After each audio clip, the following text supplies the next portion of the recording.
Hello दोस्तों। आज की क्लास में हम पढ़ेंगे नाउन और नाउन की डेफिनेशन जानेंगे। एक्चुअली जो डेफिनेशन अभी तक हम पढ़ते चले आ रहे हैं उस डेफिनेशन को थोड़ा सा और विस्तार में पढ़ेंगे, थोड़ा सा और डिटेल में जानेंगे, क्योंकि जो डेफिनेशन हम पढ़ते आ रहे हैं आमतौर पर एक्चुअली वो डेफिनेशन नाउन की डेफिनेशन ना हो करके वो नाउन के एक टाइप की, एक पार्ट की, यानी प्रॉपर नाउन के डेफिनेशन पढ़ते आ रहे हैं। तो थोड़ा सा उसको क्लियर करेंगे ताकि हम और अच्छे से नाउन को समझ सकें, क्योंकि नाउन जब डीपते जाता है ये टॉपिक तो फिर हमें बड़ी मुश्किलें आ जाती हैं कि कैसे इसको क्लैरिफाई किया जाए। तो थोड़ा सा मैंने कुछ कोशिश की है कुछ इसमें चेंजेस करने की, वो देखेंगे। इसके बाद में एटसेट्रा एक वर्ड मैंने यहाँ पर लगाया, वो इसलिए लगाया है कि इसको पढ़ने के बाद में आपके मन में भी कुछ क्यूरियोसिटी होगी, कुछ इन्फॉर्मेशन होगी जो ऐड कर सकते हैं इसमें, तो आप इसमें कुछ कुछ चीज़ें ऐड कर सकते हैं। तो शुरू करते हैं आज का टॉपिक नाउन, और इसके बाद में हम इसके सिंगुलर और प्लूरल पढ़ेंगे, क्योंकि आपने इसके कैटेगरीज और टाइप्स बहुत सारा कुछ पढ़ रखा है। फिर भी थोड़ा पहले चर्चा नाउन की डेफिनेशन पर करते हैं। नाउन क्या होता है? So noun is a word that refers to a place, person, thing, action, ideas, emotions, traits, events et cetera. अब ध्यान से देखेंगे, नाउन एक ऐसा वर्ड होता है जो किससे रिलेटेड होता है? प्लेस से रिलेटेड होगा, पर्सन से रिलेटेड हो सकता है, थिंग से हो सकता है, एक्शंस में क्या, स्विमिंग जैसे हो गया, डांसिंग हो गया, आइडियाज हो गया, आइडियाज में क्या क्या, जस्टिस है, पेन है। इसके बाद में इमोशंस, इमोशंस क्या, हमारी हैप्पीनेस हो गई, सैडनेस हो गई। ट्रेट्स में देखिए लॉयल्टीज है, करेज है, एक्सेट्रा। ऐसे ही इवेंट्स जो होती हैं, इसके अलावा बहुत और भी सारी चीज़ें हैं जिनको हम नाउन की कैटेगरी में रखते हैं। यानी कुल मिलाकर के अगर इस बात को मोटे मोटे तौर पर समझा जाए तो हम दुनिया में नाउन से घिरे हुए हैं। इस वर्ल्ड में हमारे चारों तरफ नाउन्स हैं, वो किसी न किसी कैटेगरी में ही आते हैं। नाउन्स की 5 कैटेगरी बताई गई हैं, उनको भी सबसे पहले हम काउंटेबल और अनकाउंटेबल में डिवाइड कर लेते हैं। तो नाउन्स किसी न किसी तरीके से हमारे चारों ओर विद्यमान है, चारों ओर पाया जाता है। तो ये हम नहीं कह सकते कि सिर्फ नाउन जो है किसी प्लेस, पर्सन या थिंग का नाम है। नाउन हर रूप में आपको कहीं न कहीं मिलेगा, ट्रेट्स में यानी क्वालिटीज़ में मिल जाएगा। आपके जो आइडियाज़ हैं दे ऑल्सो नाउन। आपके जो एक्शन कर रहे हैं, जैसे हम टीचिंग कर रहे हैं इस समय, आप देख रहे हैं, ये सारे नाउन्स में ही आते हैं। थिंग कोई चीज़ है, ये बोर्ड है, this is also a noun. Events जो ऑर्गेनाइज की जाती हैं, तो वो सारे की सारी चीज़ें जो होती हैं वो कहीं ना कहीं नाउन्स ही होती हैं। तो ये क्लियर कर लीजिए थोड़ा सा कि noun is the name of a person, place और thing. that is not the complete definition of noun, actually that is one of the types of noun, that is proper noun, वो proper noun की definition है। so I think ये आपको help करेगी। थोड़ा सा आप इसमें ऐड भी कर सकते हैं, आप ढूंढेंगे इधर उधर, मिले तो फिर आप कमेंट में बताइएगा। तो दोस्तों ये कुछ नाउन के सिंगुलर और प्लूरल हैं। एक्चुअली ये कंपटीशन के हिसाब से बहुत इम्पॉर्टेंट हैं। ये इंग्लिश में जितने भी कॉम्पिटिशन्स और जनरल कॉम्पिटिशन्स होते हैं उनमें नाउन का सिंगुलर और प्लूरल पूछा जाता है, क्योंकि ये हमारे प्रैक्टिस में नहीं है।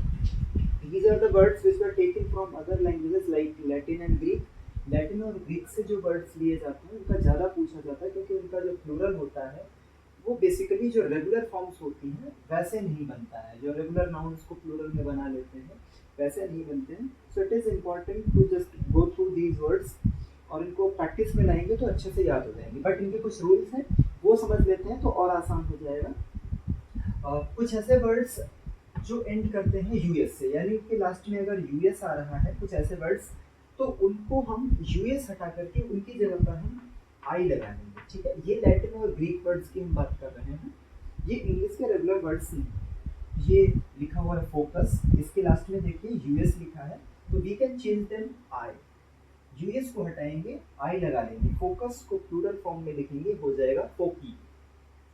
इसके बाद में मैंने एक फोकसेस लिखा है। अब ये मैंने इसलिए लिखा है आपको बताने के लिए कि कहीं कहीं पर हमें ये भी पढ़ने को मिलता है, फोकसेस है, रेडियसेस है, यानी कि इसमें ईएस हम जोड़ देते हैं। तो जब ईएस जोड़ते हैं तो ये हमारे लिए ब्रिटिश फॉर्म में आ जाता है। यानी जो हम ब्रिटिश इंग्लिश पढ़ते हैं उसके हिसाब से मान्यता दी गई कि वर्ड्स के पीछे ईएस लगा सकते हैं। तो जो वर्ड्स जो लैटिन और ग्रीक ओरिजिन के हैं अगर उनके हिसाब से ही प्लूरल पूछा जाएगा सो दिस इज करेक्ट। लेकिन ये भी करेक्ट है क्योंकि हम ब्रिटिश पढ़ते हैं तो ब्रिटिश में ये वाला सही है, ठीक है। ऐसे ही रेडियस का आई तक यहाँ वैसे रहे, यू की जगह पर हमने क्या कर लिया, सिर्फ आई जोड़ दिया, तो इसमें ध्यान रखेंगे डबल आई होती है रेडी। और इसको फिर से हम ईएस जोड़ करके भी प्लूरल बना सकते हैं, but this is according to British language. जो हम इंग्लिश लैंग्वेज आज पढ़ रहे हैं उसके हिसाब से this is not the original plural of the verb radius, ये ओरिजिनल हो जाएगा रेडी। ऐसे ही फंगस का ये देखिए फंगी हो जाएगा, फंगस का फंगी हो जाएगा। न्यूक्लियस का यूएस हटाएंगे, न्यूक्ली हो जाएगा, ठीक है। कैक्टस का कैक्टी हो जाएगा, इसको कैक्टसिस भी बोल लेते हैं, यानी ईएस अगर लगाओगे तो ब्रिटिश के हिसाब से हो जाएगा, ठीक वो भी है, बट ज़्यादा करेक्ट ये है क्योंकि इनका ओरिजिन ही लैटिन और ग्रीक से हुआ है। सिलेबस हम खूब पढ़ते हैं, इसका प्लूरल फॉर्म में सिलेबी होता है, this is the correct one. Syllabus is according to British English, British के हिसाब से। एल्यूमिनस इसका भी वही है, एल्यूमिनी हो जाएगा, एल्यूमिनाई हो जाएगा प्रोनाउंसिएशन, ठीक है। ऑक्टोपस का प्लूरल फॉर्म में ऑक्टोपी हो जाएगा, ठीक है। यूएस हटाएंगे, ऑक्टोप रखेंगे और आई जोड़ देंगे, ऑक्टोपी। इसको भी हमने प्लूरल फॉर्म में बनाने के लिए अगर ब्रिटिश के हिसाब से देखे जाए तो यूएस जोड़ लेंगे, यानी ऑक्टोपसिस हो जाएगा। फिर इसका आता है एक हिप्पोपोटामस। हाँ, ऑक्टोपसिस का एक और कर सकते हैं, ये एक्चुअली वर्ड ग्रीक लैंग्वेज से लिया गया है। तो ग्रीक लैंग्वेज में ऑक्टोपस जो होता है वो इसका प्लूरल फॉर्म में ऑक्टोपोड्स होता है, ठीक है। तो कहीं अगर बाई चांस ये ना मिलकर के ये लिखा होता है तो दिस इज ऑल्सो करेक्ट, पर ये ग्रीक लैंग्वेज के हिसाब से है क्योंकि इसकी जो ओरिजिन है ऑक्टोपस की वो ग्रीक से ही है, ठीक है। अब इधर आ जाते हैं, ऑक्टोपोड्स हो गया। इसके बाद हिप्पोपोटामस, तो इसको हिप्पोपोटैमी कर लेंगे और नहीं तो हिप्पोपोटामसिस कर लेंगे। तो ये कुछ इस तरीके से प्लूरल बनता है, बहुत आसान सा है। यूएस की जगह पर आपको आई जोड़ देना है और ईएस अगर जोड़ते हैं इसी वर्ड में तो ये ब्रिटिश के हिसाब से फिट बैठ जाएगा, ठीक है। तो ये इस तरीके से कुछ है सिंगुलर और इनका प्लूरल बनाया जा सकता है।